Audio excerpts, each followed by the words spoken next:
Good morning. I'm in the Napa Valley visiting my mom for a bit, and it's an absolutely gorgeous day. I was outside early this morning, and the hot air balloons were going by. I'm looking out the windows above. Blue sky, just beautiful blue sky. Her trees are blooming. It's just fantastic. Anyway, what I really wanted to speak to you about was observations I've made through life, but they come. Oh, I think when we can reflect back, and yes, I know that the young people, I remember when I was a young person, I didn't want any of the wisdom of our families because our parents, because we just felt that it was intrusive and they didn't know what they were talking about. It's probably the dialogues we had or how we presented it. And that's, I think, what we have to be really careful in life is, are we imposing our view or are we sharing our view? And to share it is just a respectful way of saying, hey, this is what I've experienced. Are you interested in hearing it? And if not, it's not our business. And it's a tough, tough lesson for people to learn, especially when they're witnessing something they experienced themselves and they went through a lot of pain to discover the answer or the answer for themselves, what they knew that wisdom could also help many others. So what I have viewed is how often that parents argue in front of their children. And so you've got a husband and wife attracting each other for specific reasons. And there's some kind of chemistry that says, okay, and it's a soul agreement. It's a complete soul agreement that said, these are the things I want to master this lifetime. And this energy can help me do that. They're my assist. So we're all attracted and, oh, the person's so wonderful. And of course, we see all these incredible things because all we're doing is viewing the parts of ourself that we approve of, right? That we love. And we're seeing it in them. And sometimes it's often unconscious. Like we don't even know that we have those parts, but we see them in this other person. So we really are attracted to that energy and it makes us feel lifted and happy and euphoric. So also because I've studied human design many, many years, of course, I haven't dived into it as full time like many people have, but I know, intuitively, I know quite a bit about looking at someone's chart. I studied it for about 3 years seriously, and then just have played with it ever since. But when I look at people's charts, I can see, oh my gosh, I get why they're together. And what they have in these charts is, if you look at, say, two partners, and that is, you see, a complete channel or line, more the connection between, say, the heart and the throat or whatever it is, which is a center. It's called a center, and either the defined or undefined. So the colored ones in are defined, which isn't, it's not good or bad. We just have to be aware of it. So in other words, if I have a defined root and splenic, but all my other centers are open, which means it's easy for me to be influenced by other people's beliefs. So I have to be really conscious about that and go into my design on how I know if it's truth or not truth for me. And since I have a splenic root, instant. It's like, no, that's not my truth.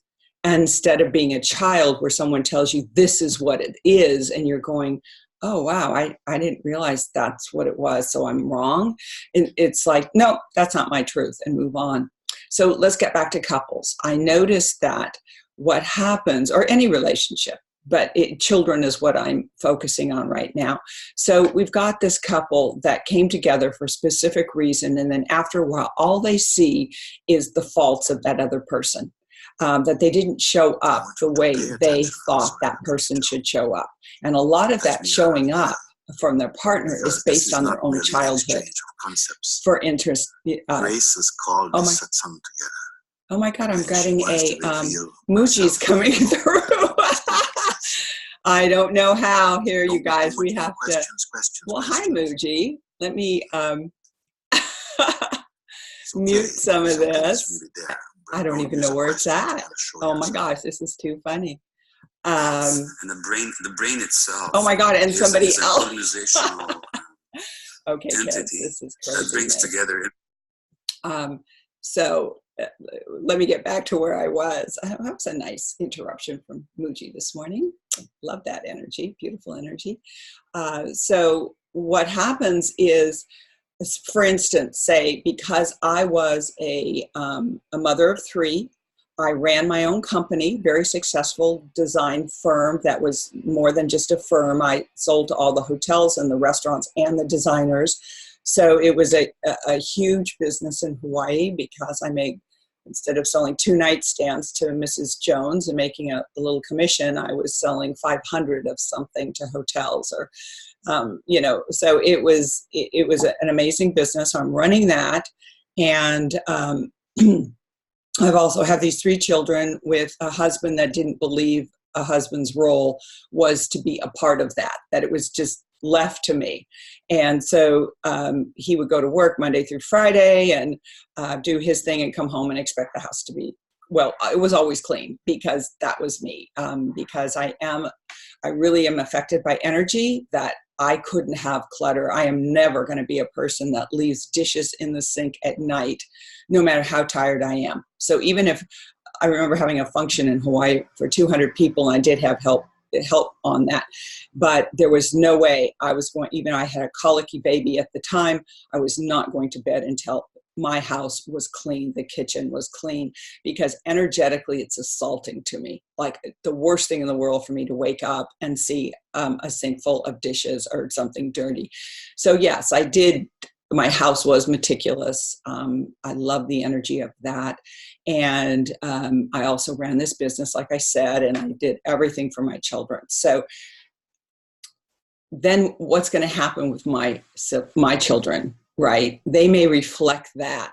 Either they're going to rebel and do the opposite, or they can reflect it with their partner, that they're expecting their partner, especially if it's a male, it may be going to those old roles of thinking his wife is going to do what I did. And actually it was madness. I didn't have the know-how. I thought if I was going to have my career and not be a stay-at-home mom, then I had to do everything. I did juggle everything. And instead, I should have taken from my sister-in-law, who I wasn't close to at the time. I didn't know her well enough, but her attitude was, no, these are his children too. He better step up. And yes, I'm with them all day. And when he gets home, I need a break. So that was not my reality. When I got home, it was, homework, and it was working in the garden a bit. It was getting dinner ready and getting the kids for bed and reading to them and blah, blah, blah. I never had the courage or the understanding that I could say, hey, you need to stop and go to the grocery store and pick up, da-da-da-da-da-da-da, or you need to get the kids to bed, or you need to fix dinner tonight. And unfortunately, when I finally got to that place, he thought fixing dinner was buying something in a box and, delivered pizza. It was like, no. And so, I went back to my old ways. So what we do is then our children see a pattern. And even if they don't realize it, they're subconsciously expecting that, unless I say they've rebelled, right? Done the opposite. So I'm watching this play out, and I'm watching where the female part of this particular couple I'm thinking about, her parents were a certain way. So the two of them had very different upbringings as far as role models and expectations, how someone should be. But I could see the two of them, why they called each other forth. The very things that he wanted in his life, she had. She had the great gift of just loving the moment, appreciating what did she have, being content with whatever she had in the moment, and just radiating joy and love, being in bliss. If people gave her affection, or if people just acknowledged her, she just radiated joy, radiated light. And but then when the expectations were put on her, how she should be because of parental figures and examples, then that's where the disappointment came in. That's where the expectations showed up, and the disharmony. So am I confusing everybody? So what I'm trying to say is, when you look at the human design chart, you can see, like, if somebody has a full line going between, or a channel connecting, but their partner only has half of that line, they're hitting up against their other one. So if they're hitting up against something that the shadow is about self-worth, instead of saying, wow, I can look at what I'm hitting up against and I can heal this. Here's the gift of it. Here's the city of it, SIDDHI, just so that's clear, that the ultimate. And I want to achieve that. So every time I feel this, I am going to go and re-examine the gift of it and heal that part that is triggering the wound. But instead, what happens is we allow the wound and the friction of hitting up against that person to rule our life. And that is where it breaks down. And we're so busy. I hear this from couples all the time. Well, I can't give her what she needs because she won't give me what I need. And it's like, are you serious? I mean, that is like, the cat chasing its tail, or the dog chasing its tail, or the rat chasing its tail. I mean, come on. There's no breaking a pattern if we do that. Instead of saying, you know what, these are her needs, and I'm going to give her. And I'm not saying, I'm using masculine feminine as a relationship. You can put in whatever you want. Of course, I hope you get that. I don't have to explain that. But these are the things that she needs to feel fulfilled and whole and loved. I'm going to give it to her, even if it's uncomfortable for me, because I have all these expectations of how she should be to deserve that, which is just crazy. And then for him also, well, I'm not going to give him what he needs because he won't, acknowledge what I need. And it's a vicious circle. And so that is why the divorce rate is so high, or the breakup rate is so high, or relationships break down. And I'm just talking between a client, I'm talking worldwide.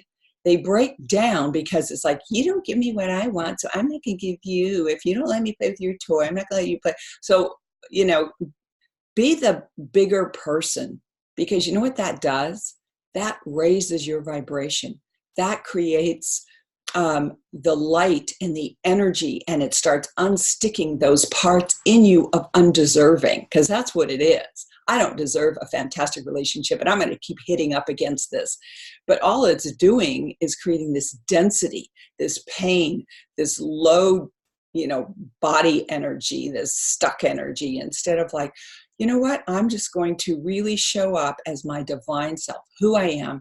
I'm going to see if I can gift that person with some of the things they need, but I'm not going to conform if it's not in my, it doesn't serve my higher good also. But I'm definitely willing to do this. I'm willing to compromise. I'm willing to share. And that's what it is, this flow. Please don't get stuck. I mean, I can see that with my relationships. I was not getting what I needed to feel loved, to feel acknowledged. And yet when I look back, I couldn't have had two better husbands to allow me to create, to be creative, to make the most gorgeous homes and gardens, and they stayed out of the way. They allowed my creativity. They allowed it. I go into some couples' houses when I'm doing gardens or design work to try to create their sacred space and raise their energy field. And they're fighting about, well, he says he wants this and I want this and, blah, blah, blah. And I'm going, oh my God, how fortunate was I that I had two men that said, a woman's home is her sanctuary. If she's happy in it, she'll make me, I'll feel that joy. I won't create that conflict. But I didn't see that then. I just thought that's, that the woman has the right to create her nest, her home for her family. And I would just create beauty. Now, all women don't want that. Sometimes their husband is far better in that. And I see them step back and say, my husband's really good at this. So why don't you work with him more, and I'll just share a few views. So we never really see what we have in the moment because we're looking for something different, and therefore we miss what we really have. So it's interesting even how I thought love should look like, you know, that they should fight for me because I would fight for them. I remember one time my family early in my marriage said something about my former husband, and it was a derogatory statement, like kind of like, what the hell are you doing with this guy? It wasn't said that way, but you know, energetically that way. And I said, you know what, that's my husband. And I don't ever want to hear anything but positivity out of your mouth, or I won't be around you anymore. And that is truly what because my energy was so defined, I didn't hear about anything, of course, until after we divorced and all this stuff came out. But we don't need people sabotaging our relationships. We need to discover for ourselves what's really going on, how we're going to grow in this relationship. And it wasn't done in a positive way. It wasn't like, oh, do you want to look at this? Or I noticed this, and how do you feel about it? It was just derogatory. But as far as his family was concerned, both of them, both of them let their parents trash his kids and his wife. And it was like, wow, how did I attract a guy that I have to fight the battles of the family, right?